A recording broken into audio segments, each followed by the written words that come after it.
this is a critical issue with regards to the shamanic transformation, is that people go through these terrible experiences, often drug-induced, by the way, with regards to the shaman. They usually use psychedelic chemicals of one form or another, often mushrooms, but they've come up with some very strange concoctions like ayahuasca down in the Amazon. And ayahuasca is an amazing substance. It's made out of the bark of one thing and another plant whose name I don't remember, that hardly even grow in the same place and that have to be cooked together in a special way. And no one has any idea how the damn Amazonians figured that out. It looks impossible. And if you ask them, they say, well, the plants told us how to do it, which, you know, Western people don't find very helpful. But the shamans are perfectly happy with that description. And ayahuasca takes them apart. And it does that in part because it affects the serotonergic system very, very powerfully, like all psychedelics do. And it transports them to another world. And that's how they interpret it. And what we know about psychedelics, you could put in a thimble and then throw the thimble away. We know nothing about psychedelics. There's new experiments going on at Johns Hopkins, for example, with psilocybin, which is part of this active chemical in magic mushrooms. Same structure, basically, as LSD and mescaline. And all the real psychedelics have basically the same structure, except the one that's derived from Amanita muscaria, which is called muscarinic acid. And it's its own weird thing that no one knows anything about.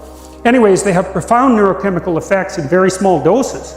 And the research group at Johns Hopkins has given psilocybin to research subjects, you know, purified psilocybin, because they started the new experimentation with psychedelics, and that's been banned for like 40 years, because psychedelics were so terrifying to our culture that we just put them away. It's like, whoa, no, we're not going there. And so even from a research perspective, and even though some of the psychedelics look very promising for the treatment of disorders like alcoholism, they recently used psilocybin to help people stop smoking down at Johns Hopkins, and I think they had an 80% success rate, which is just like, that's just absolutely mind-boggling. And so, but if you give people psilocybin and they have a mystical experience, which is very common among people who take these sorts of chemicals, then their personality transforms permanently, such that 1 year later they're one standard deviation higher in openness. And openness is the creativity dimension. And that seems to be a permanent transformation. So that's really remarkable. And about 80% of the people who undergo the Johns Hopkins experiments report that the experience is like one of the three most important things that's ever happened to them.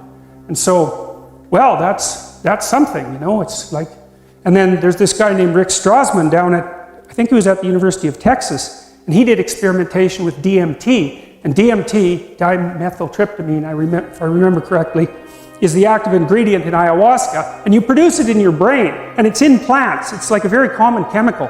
But DMT is a weird hallucinogen because it has an extraordinarily short mechanism of action. It's like, and people who take it report that they're blasted out of their body, like out of a cannon, and then they go out somewhere and encounter beings of various sorts, and then 10 minutes later they're back. And virtually everyone reports that, which is really strange. And so Strassman was giving people DMT intravenously so that the trip would last longer. This was all you know, NIH-funded experimentation, all cleared with the relevant ethics boards, all conducted within the last 10 years. And he basically quit doing it because he was a pretty straight scientist, you know. He was measuring heart rate and pulse and all that sort of thing, trying to look at the physiology. And then the people he was giving these chemicals to kept coming back and telling him these crazy stories.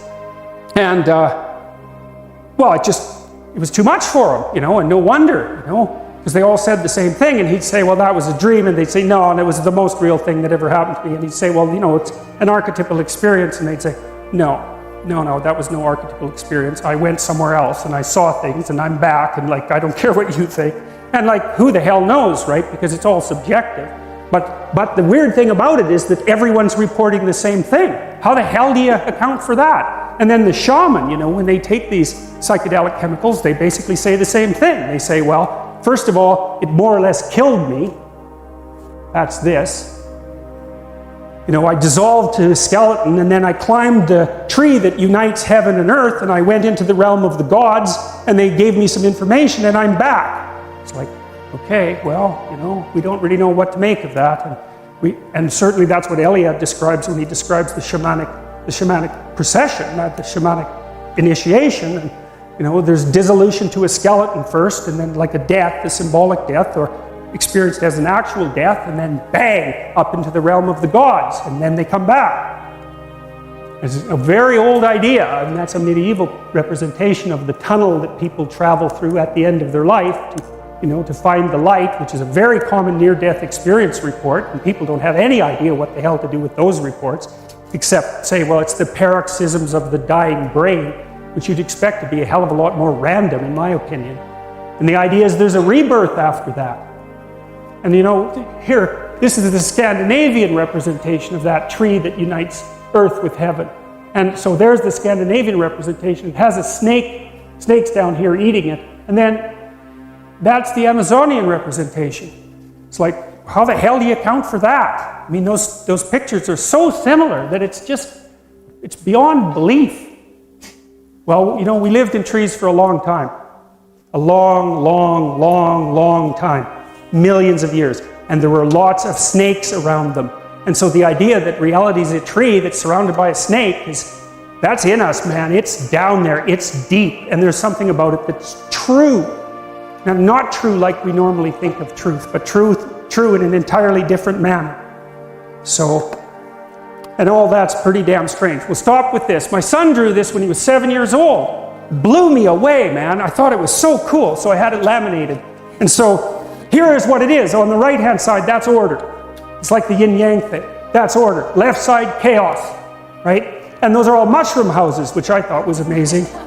And then there's this river that runs right down the middle, like the line for order and chaos.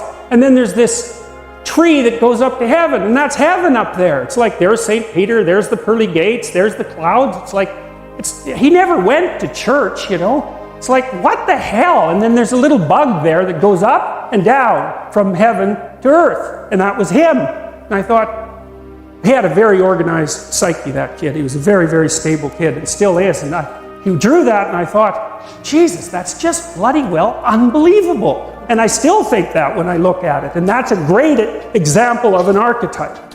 And so we'll see you Tuesday.